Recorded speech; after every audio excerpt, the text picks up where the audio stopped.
স্বাধীনতার 55 বছর কেটে গেলেও এখনো পর্যন্ত এদেশের বিপুল সংখ্যক মানুষ দারিদ্র্য সীমার নিচে বসবাস করে। কারণটা কি?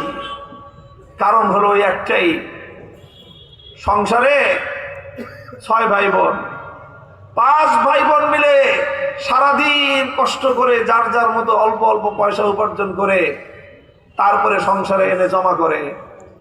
আরেক ভাই আছে, তাদের সারা দিনের 12 ঘন্টা 14 ঘন্টার উপার্জিত এই সম্পদ 5 মিনিটে খাবলা মেরে চুরি করে নিয়ে যায়। বলেন এই সংসার কোনোদিন সচ্ছল হবে? এই সংসার সচ্ছল হওয়ার উপায় একটাই, 5 ভাই বোন মিলে যেই ভাইটা চুরি করে সেও সংসারেরই সন্তান, সে এই সংসারে কোনো কন্ট্রিবিউশন তো করেই না, এই সংসারের উন্নতিতে তার কোনো ভূমিকা নাই, সে শুধুমাত্র সংসারকে উজাড় করে আর ধ্বংস করে। আজ আমার বাংলাদেশের উন্নয়ন, কাঙ্ক্ষিত উন্নয়ন না হওয়ার বড় কারণ দুর্নীতিগ্রস্ত এই রাজনীতি, লুটপাটের রাজনীতি, দেশের সম্পদ পাচারের রাজনীতি।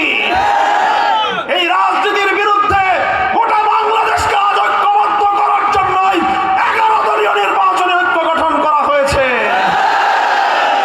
ইনশাআল্লাহ আমরা এবার সব ভাইরা বোনেরা একত্রিত হয়েছি। আমার বাংলাদেশ থেকে আর কোন সম্পদ লুটপাট করতে দেব না, চুরি বাটপাড়ির রাজনীতি বাংলাদেশ থেকে বিদায় করা হবে ইনশাআল্লাহ।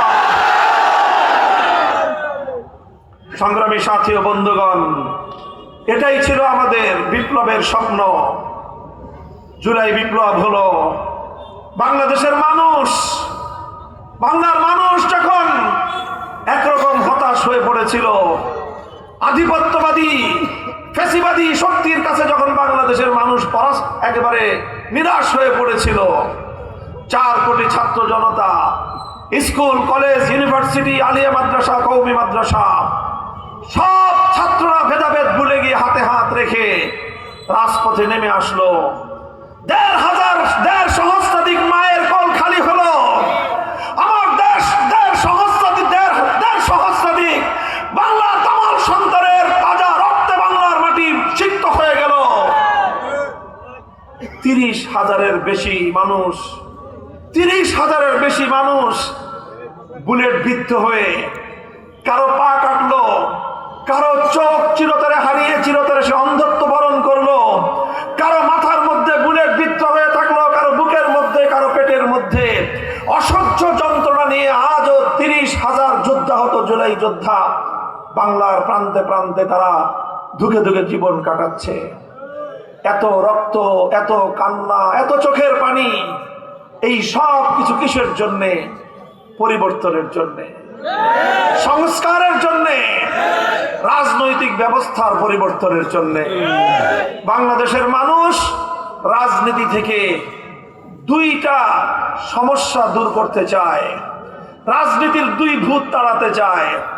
1 নম্বর হলো লুটপাট আর দুর্নীতি, 2 নম্বর হলো পেশি শক্তি আর সন্ত্রাস।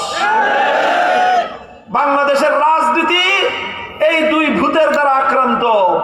একটা হলো লুটপাট আর দুর্নীতি, 2 নম্বর হলো পেশি শক্তি আর সন্ত্রাস। আমরা এবার 11 দলীয় নির্বাচনী ঐক্যের পক্ষ থেকে বাংলাদেশের মানুষকে বার্তায় দিতে এসেছি, হে আমার বাংলার মানুষ, মুক্তিকামী মানুষ, যেভাবে গোটা দেশের সাধারণ জনতা জাগ্রত হয়েছে, গণজোয়ার সৃষ্টি হয়েছে, ইনশাআল্লাহ এবার বাংলাদেশের রাজনীতিতে পরিশুদ্ধি আসবে। দুর্নীতি এবং সন্ত্রাস নির্ভর রাজনীতি বাংলাদেশে আর চলবে না ইনশাআল্লাহ। আগামীর দিনে যারা রাজনীতি করতে চান, আমি তাদের সকলকে উপদেশ দিব, পরামর্শ দিব, বাংলাদেশে সামনের দিনে রাজনীতি করতে হলে দুর্নীতিবাজরা বাংলাদেশে রাজনীতিতে ঠাঁই পাবে না। যারা সন্ত্রাস নির্ভর, কালো টাকা নির্ভর, পেশি শক্তি নির্ভর, গুন্ডামির রাজনীতি করে যারা ক্ষমতার মসনদ দখল করতে চান, মনে করে নেন সেই দিন শেষ। বাংলাদেশ আর সেই দেশ নাই। বাংলাদেশ এখন বিপ্লবীদের দেশ। বাংলাদেশে এখন শরীফ ওসমান হাদিরারের জন্ম হয়। হাতি মরে গেছে, আর কোন হাতি জন্ম